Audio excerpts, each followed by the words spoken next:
I picked that song because 17 years ago on Thanksgiving Sunday, my dad made his transition.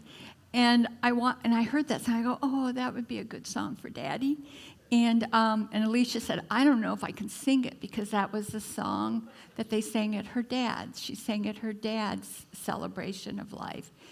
And so I didn't know it was going to move me like it did, but she did such a beautiful job. The heart.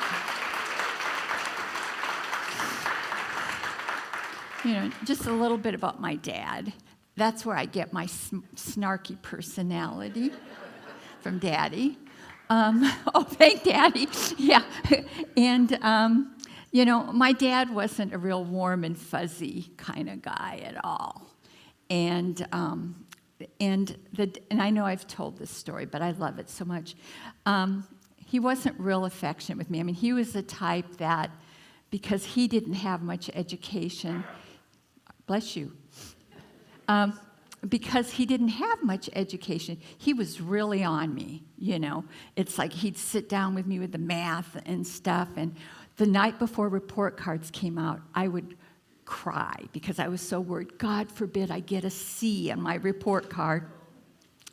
And if I could get all A's and there'd be one C, that's the one Daddy would focus on.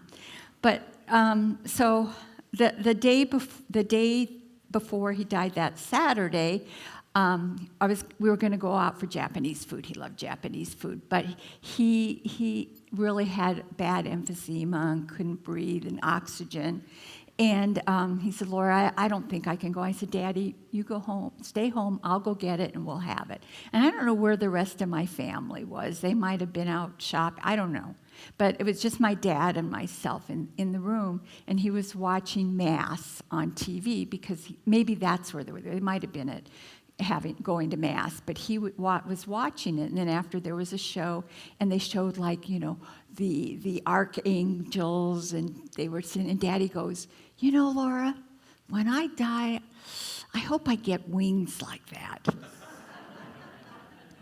And I said, Daddy, don't you know?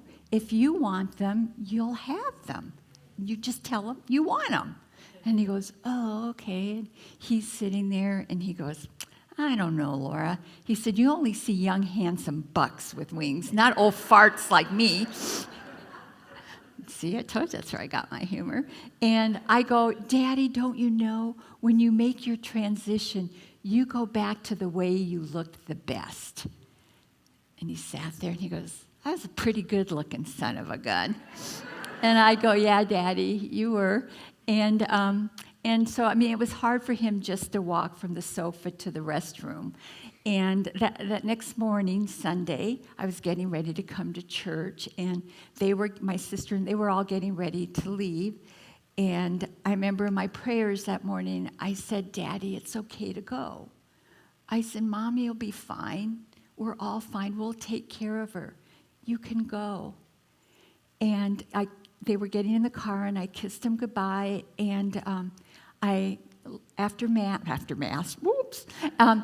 service here, I went out, and there was a bunch of missed messages from my sister, and I just knew that he'd made his transition, and he did. He made it when he got home that day, and so I'll never think. And I'm thankful for Daddy, for the things that you taught me not to do because of the way you did them, and just my life in general.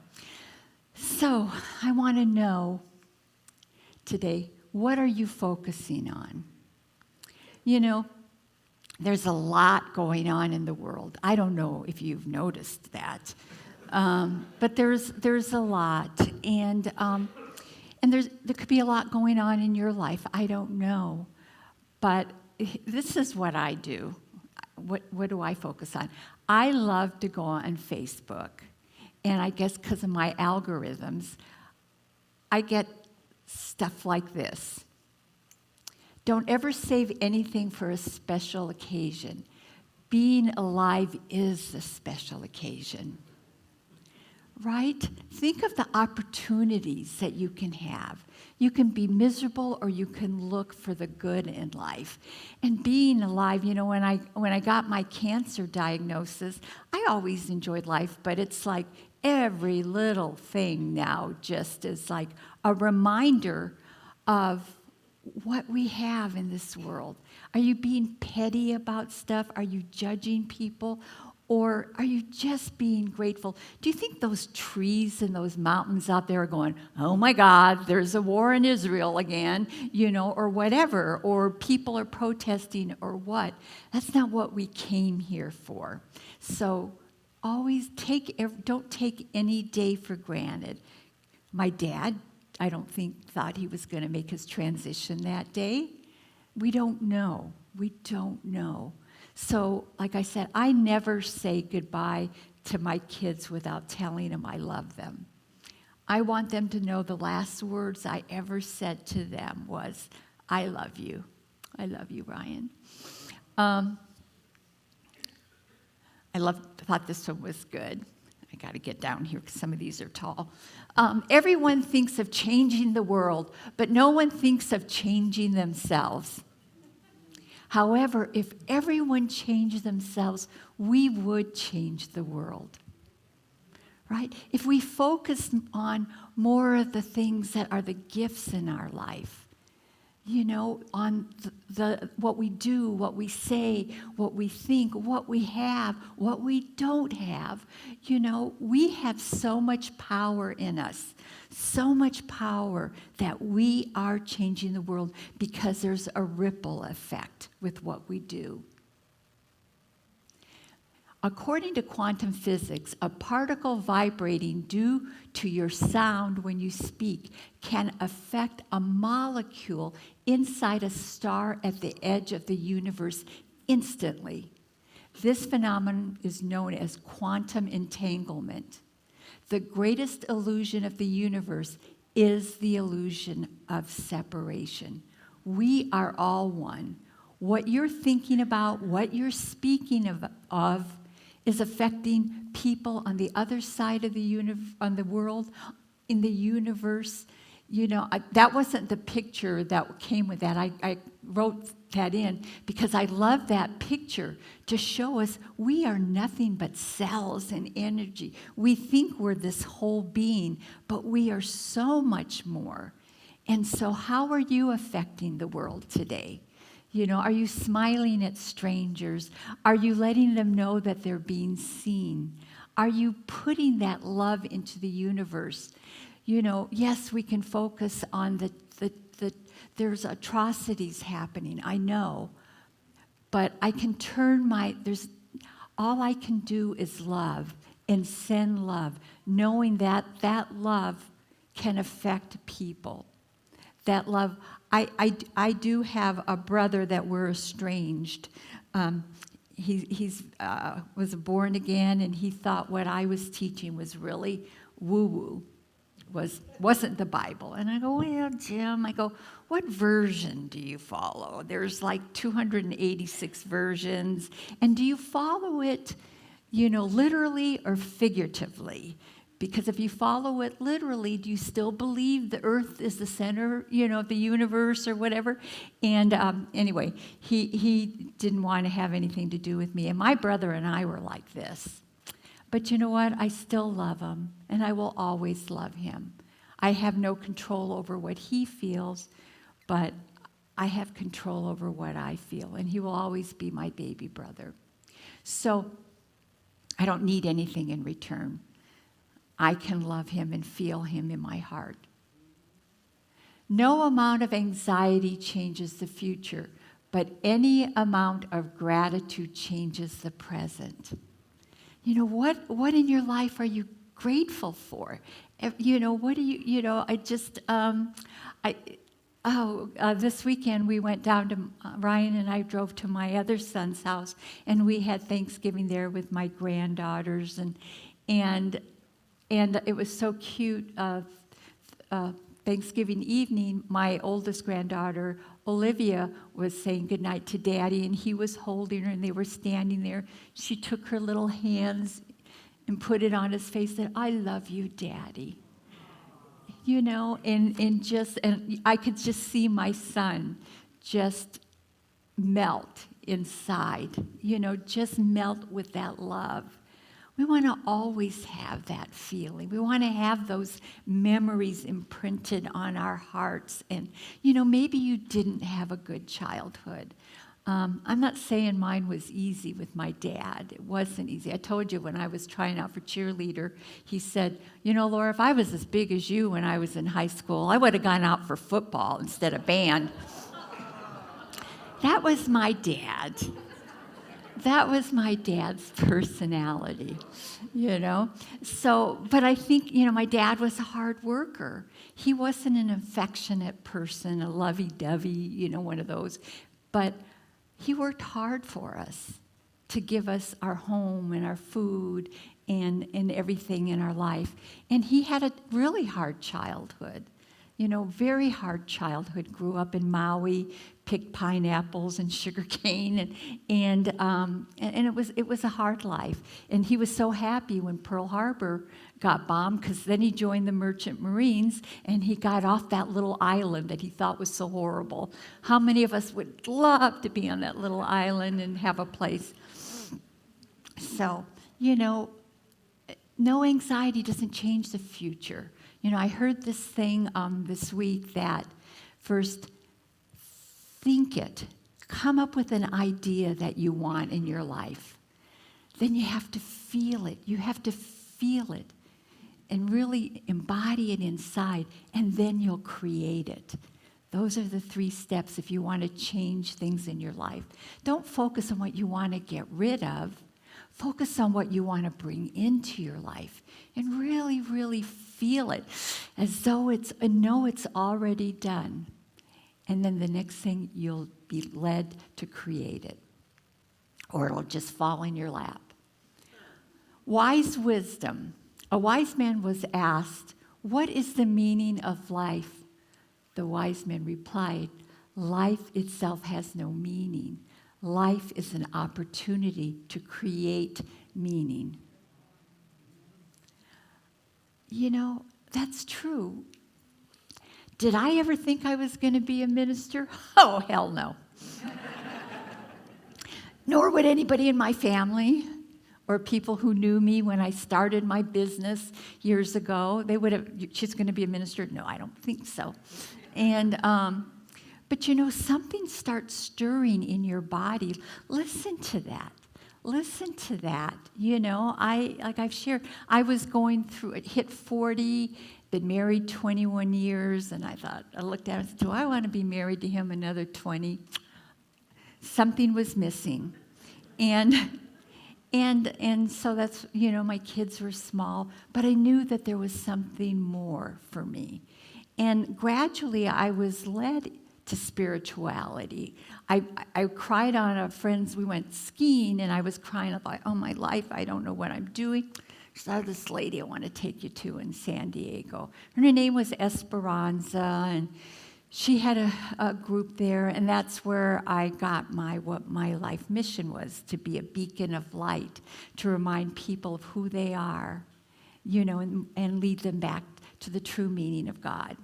And that was basically what it was. And I'm like, okay, I don't know how that's going to happen. I'm a court reporter. I listen to people fighting every day. It doesn't sound too spiritual to me. And so you don't know. But if you say, I want something different, something, what's going on? We're going in. I love this picture because this is 2023. We're going into 20, and that's the road. And where is it taking you? Where are you taking yourself? What are you creating in your life that's making a difference in your life and probably in the life of others? Every time I think I'm there, the universe says, go bigger. That's so true. Like I said, I didn't want that side of the wall. And I wouldn't have taken it, but for Dr. Dale and William and Elizabeth, I would have said, it's all yours. But we work together so well, and we bounce ideas off of each other. And, and I didn't even really know why I wanted to be a minister. In fact, when I went to take my oral panel, they said, well, you didn't put anything in your ministry. And I said, well, I just want to be wherever Dr. Tom needs me, just be of service. I don't really, they got kind of mad at me. Well, why aren't you wanting a church? And I said, I have 2 small boys. I said, that's not what I want. And so then I found the Conversations with God books, and I started working with Neil Donald Walsh, reporting some of his gatherings. It was a lot nicer than depositions. But what happened too, when I was there, I went to one of his conventions, and I go, God, this isn't very spiritual, being a court reporter. How spiritual is that? And that's when I got the thing, well, Laura, you can be a light wherever you are. I go, yeah. So I go to depositions, then I would look at both sides and be cheery and happy, knowing that there's their truth, and in the middle is the truth. And then after I'd been a minister here, a staff minister for a while, I kept going, I feel like, God, I feel like I need to move on. There should be something more. I came home that day, and I got a phone call, a message on my phone. Remember when we had to go home to get messages? Anyway, I went home, and there was a message from Dr. Terrell down in Orange County. He goes, Laura, I need an assistant minister. How about coming down here and being the assistant? And I go, I guess that's my call.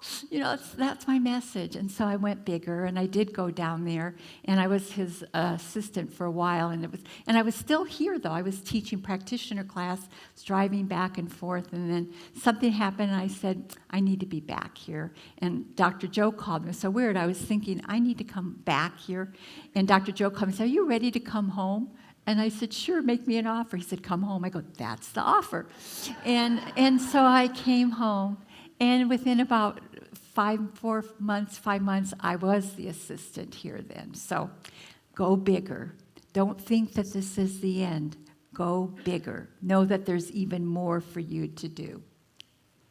Imagine what 7 billion humans could accomplish if we all loved and respected each other. Would that be different? It'd be sure different than what we're seeing, huh? Yeah. But we don't have to focus on that. See, my algorithm sends me this good stuff. It doesn't send me a bunch of garbage, because this is what I focus on. I go, oh, yes, that's all we need. So this is what I say to each of us. When you leave here, be an encourager. The world has plenty of critics already. I remember my dad. My dad was a good critic, My boyfriend broke up with me, Rich Tinch, the first love of my life. I was in 9th grade, I think it was, yeah.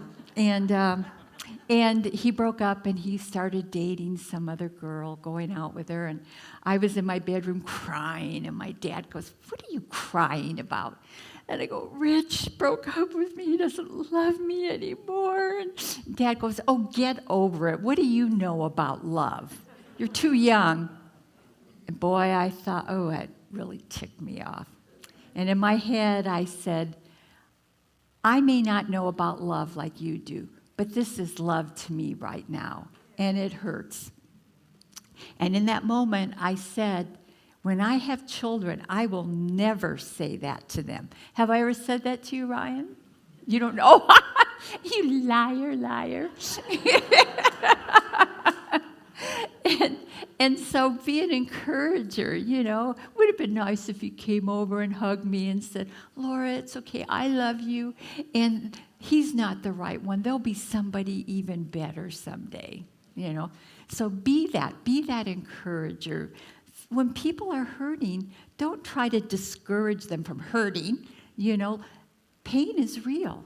It is real. Just love them through it. So I'm asking you, what are you focusing on?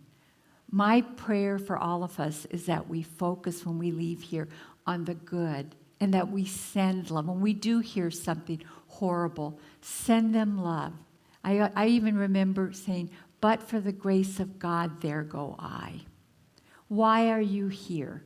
when they're over there going through what they're going through? Are they there to remind us how truly blessed we are? Don't take your life for granted. And I love this. Peace is not something you wish for. It's something you make, something you do, and something you are and something you give away. Give that peace wherever you go. Don't, you can, I heard politics this weekend, not the politics that I follow, but the politics they follow. And I just loved on them. And I didn't say anything. I said, wow, that's interesting. I didn't know that. And my other brother said, and I don't want to know that, and I don't care to know that. So peace, remember that. Don't wish for it. Be it. Take it with you wherever you go. When you leave here, yes, we're one happy family in here, but when you go out those doors, it might not always be that happy or inspiring. You make it happy. You make it inspiring. You be that light wherever you go, because truly you have that power within you. That quantum physics, they're learning more and more about how our energy affects everything around us. We think we're this solid thing. We are so much more. So send those little particles of love, that's that part of you everywhere you go. And so end your lesson. Namaste.